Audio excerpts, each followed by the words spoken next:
بسم اللہ الرحمن الرحیم۔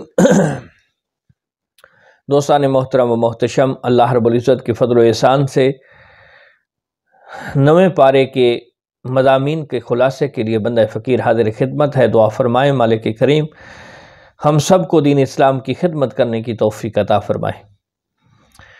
اس پارے کے شروع میں قوم شعیب کے سرکش سرداروں کی اس دھمکی کا ذکر ہے کہ اے شعیب ہمارے دین کی طرف پلٹ آؤ، ورنہ ہم تمہیں اور تمہارے پیروکاروں کو جلا وطن کر دیں گے۔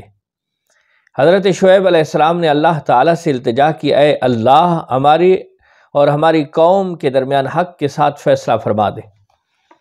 پھر ان پر قوم سمود کی طرح عذاب نازل ہوا اور وہ ایسے نیست و نابود ہوئے کہ جیسے کچھ تھا ہی نہیں۔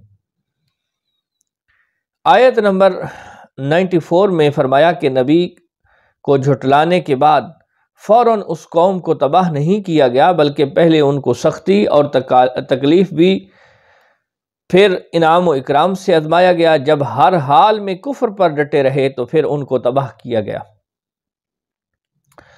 آیت نمبر 96 میں اللہ تعالیٰ نے فرمایا کہ اگر ان بستیوں والے ایمان لائے ہوتے اور تقوی کو اختیار کیا ہوتا تو ہم انہیں زمین و آسمان کی نعمت فراوانی سے عطا کر دیتے، لیکن حق کو جھٹلانے کے سبب وہ انجام بد سے دوچار ہوئے۔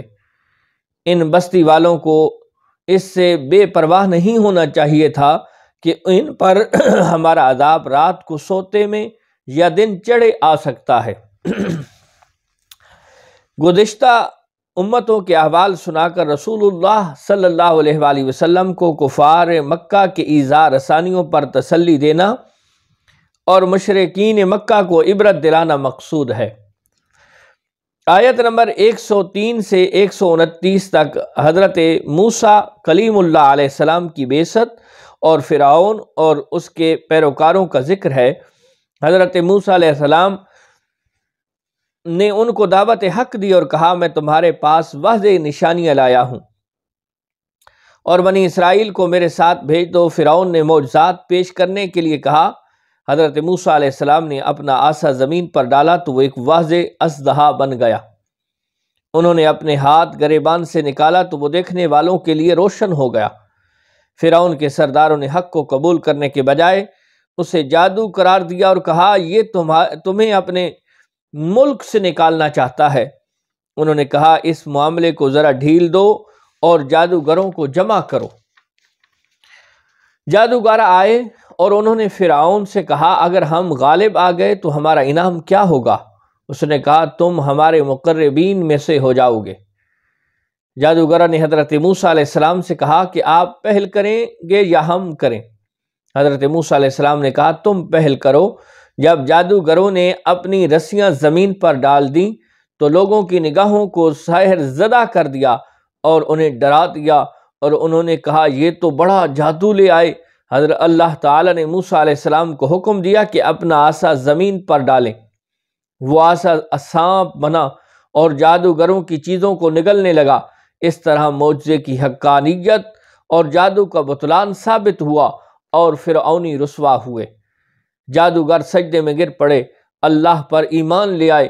فرعون نے انہیں دھمکی دی کہ میری اجازت کے بغیر تم ایمان لے آئے، میں تمہارے ہاتھ پاؤں مخالف سمت میں کاٹ دوں گا اور تمہیں سولی پر چڑھاؤں گا۔ انہوں نے کہا ایمان لانے کی پاداش میں تم ہمیں سزا دینا چاہتے ہو؟ پھر انہوں نے اللہ تعالیٰ سے صبر و استقامت کی دعا کی۔ اس کے بعد فرعون نے بنی اسرائیل کے بیٹوں کو قتل کرنے اور بیٹیوں کو زندہ چھوڑنے کا حکم دیا۔ موسیٰ علیہ السلام نے قوم کو صبر کی تلقین کی اور کہا نیک انجام اہل تقوی کے لیے ہے۔ آیت نمبر 130 سے 143 میں بتایا کہ اللہ تعالیٰ نے فرعونیوں پر 61 سالی کا عذاب نازل کیا۔ فرعونیوں کا طریقہ یہ تھا اچھائی کو اپنا مال گرداتے اور برائی کو بدشگونی کے طور پر موسیٰ علیہ السلام کی طرف منسوب کرتے، پھر ان پر ٹڈیوں، جوؤں، مینڈکوں اور خون کا عذاب نازل کیا۔ جب عذاب میں مبتلا ہوئے تو موسیٰ علیہ السلام سے کہا آپ اللہ تعالیٰ سے دعا کریں کہ ہم سے یہ عذاب ٹل جائے۔ اگر ایسا ہوا تو ہم آپ پر ایمان لے آئیں گے اور بنی اسرائیل کو بھی آزاد کر دیں گے، لیکن حضرت موسیٰ علیہ السلام کی دعا کے نتیجے میں عذاب ٹل جانے کے بعد فرعونی اپنے وعدے سے پھر گئے تو اللہ تعالیٰ نے بھی انہیں سمندر میں غرق کر دیا۔ اللہ تعالیٰ نے کمزور لوگوں کو مشرق و مغرب کا وارث بنا دیا اور بنی اسرائیل سے جو خیر کا وعدہ تھا وہ پورا ہوا۔ بنی اسرائیل سمندر پار کر کے ایک ایسی قوم کے پاس پہنچے جو بتوں کی پرستش کرتی تھی۔ انہوں نے حضرت موسیٰ علیہ السلام سے کہا ہمارے لیے بھی ایک خدا بنا دیجئے۔ حضرت موسیٰ علیہ السلام نے فرمایا بت پرستی کرنے والے جاہل ہیں اور اپنی جاہلیت کے باعث ہی ہلاک ہونے والے ہیں۔ پھر اللہ تعالیٰ نے بنی اسرائیل پر اپنی نعمتوں کا ذکر فرمایا۔ حضرت موسیٰ علیہ السلام نے اپنی قوم میں حضرت ہارون علیہ السلام کو اپنا جانشین بنایا اور کوہ طور پر تشریف لے گئے، اور یہ 40 دن کا عرصہ تھا۔ موسیٰ علیہ السلام نے اللہ تعالیٰ سے اپنا جلوہ دکھانے کی استدعا کی، لیکن جب اللہ تعالیٰ نے بالواسطہ تجلی فرمائی تو موسیٰ علیہ السلام اس کی تاب نہ لا کر بے ہوش ہو گئے اور پہاڑ ریزہ ریزہ ہو گیا۔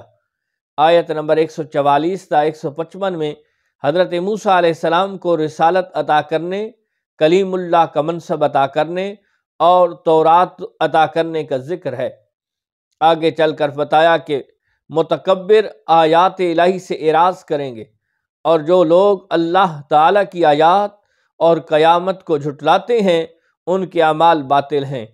پھر موسیٰ علیہ السلام کو کہ کوہ طور پر قیام کے عرصہ میں بنی اسرائیل کے زیورات سے بچھڑا بنا کر اسے معبود بنانے کا ذکر ہے۔ چنانچہ حضرت موسیٰ علیہ السلام جب واپس آئے تو قوم پر غصے اور افسوس کا اظہار کیا اور کہا میرے پیچھے تم نے ایسا برا کام کیا۔ انہوں نے تورات کی تختیاں زمین پر ڈالیں اور اپنے بھائی ہارون علیہ السلام کا سر پکڑ کر ان سے جواب طلبی کی۔ انہوں نے کہا اے میرے بھائی، قوم نے مجھے بے بس کر دیا اور قریب تھا مجھے قتل کر دیں۔ اب آپ مجھ پر سختی کر کے دشمنوں کو ہنسی کا موقع نہ دیں۔ پھر آیت نمبر 151 میں حضرت موسیٰ علیہ السلام کی دعا اور کلمات استغفار کا ذکر ہے۔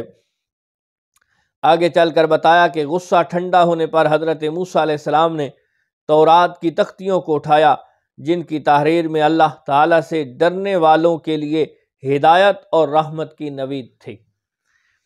آیت نمبر 156 تا 158 میں حضرت موسیٰ علیہ السلام کی دعا کا ذکر ہے، جس میں انہوں نے اپنی قوم کے لیے اللہ تعالیٰ سے دنیا اور آخرت کی بھلائی مانگی۔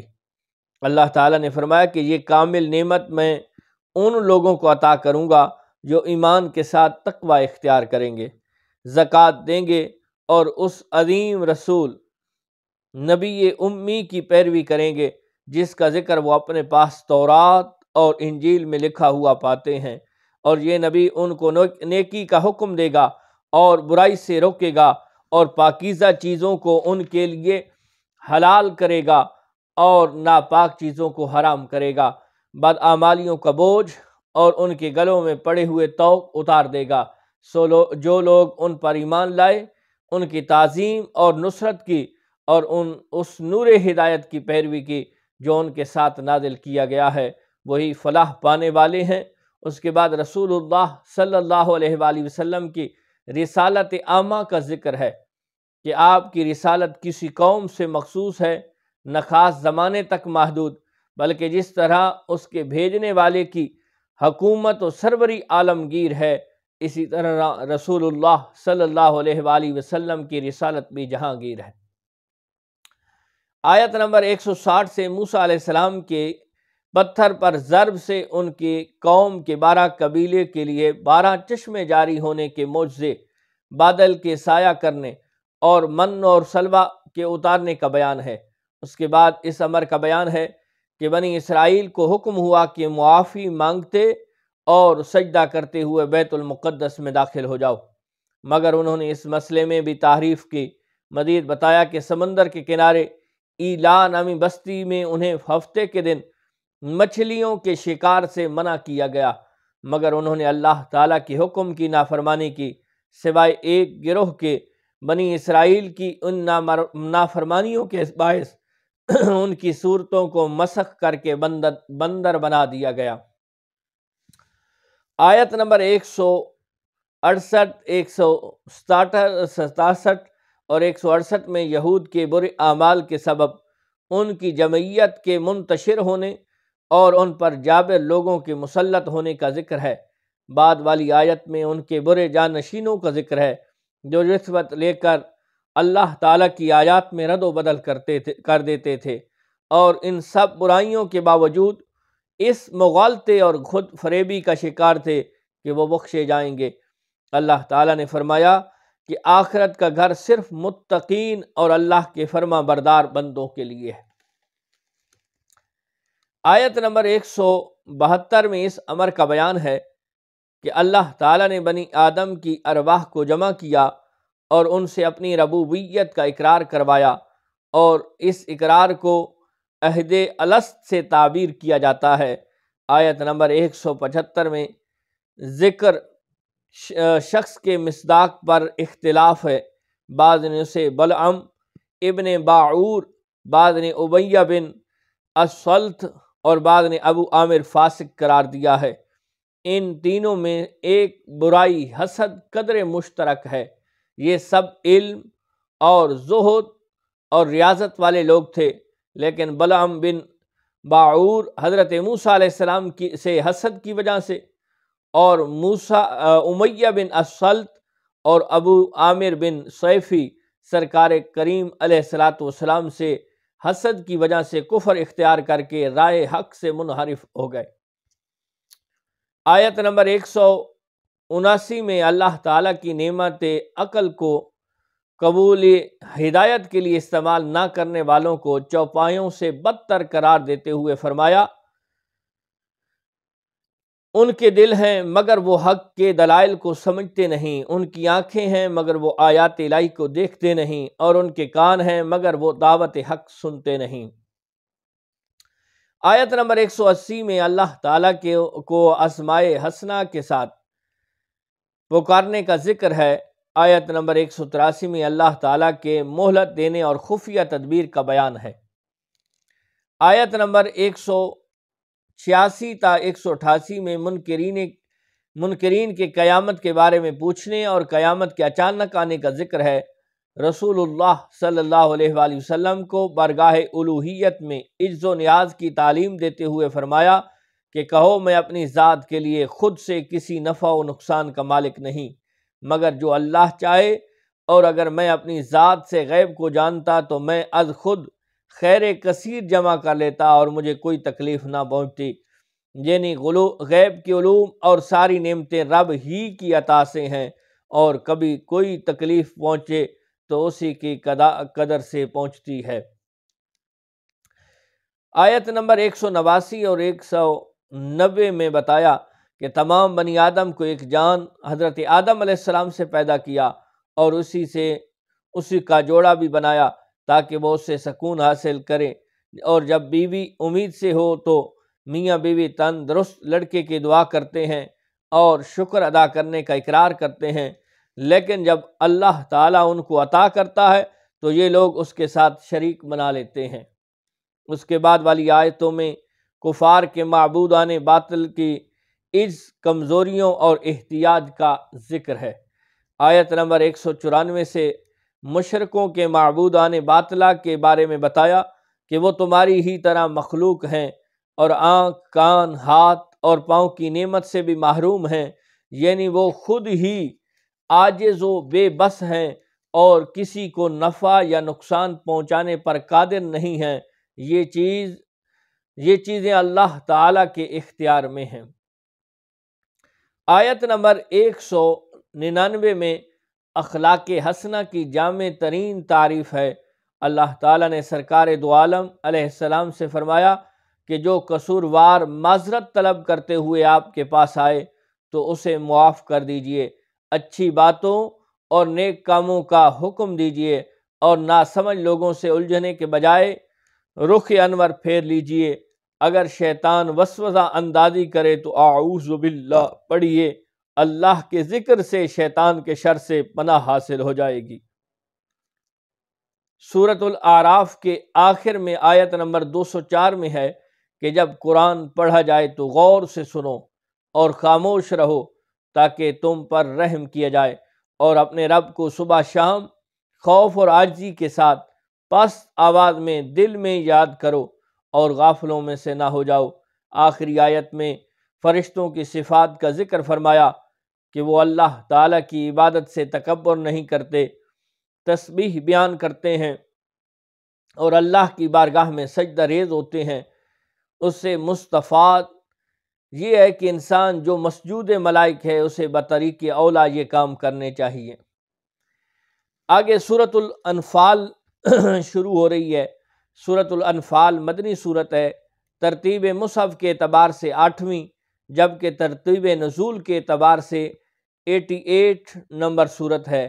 اس سورت میں مال غنیمت کا ذکر ہے، جسے عربی زبان میں انفال کہتے ہیں، اس لیے سورۃ الانفال سے موسوم کیا گیا۔ اس سورت میں مال غنیمت کے احکام کا بیان ہے۔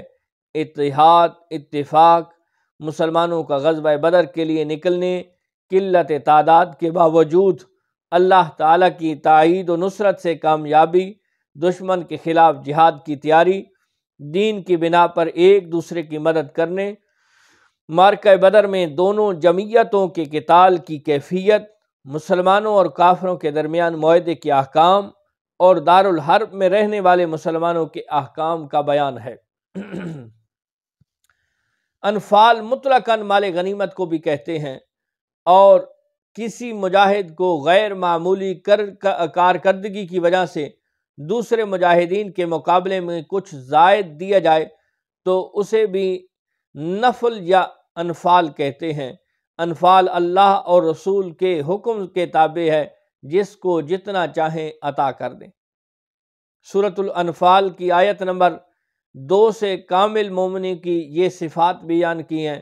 وہ اللہ سے ڈرتے ہیں، آیات الہی سن کر ان کے ایمان کو تقویت ملتی ہے، وہ اپنے رب پر توکل کرتے ہیں، اقامت صلاۃ اور ادائے زکوٰۃ ان کا شعار ہے، اور یہ سچے اور پکے مومن ہیں۔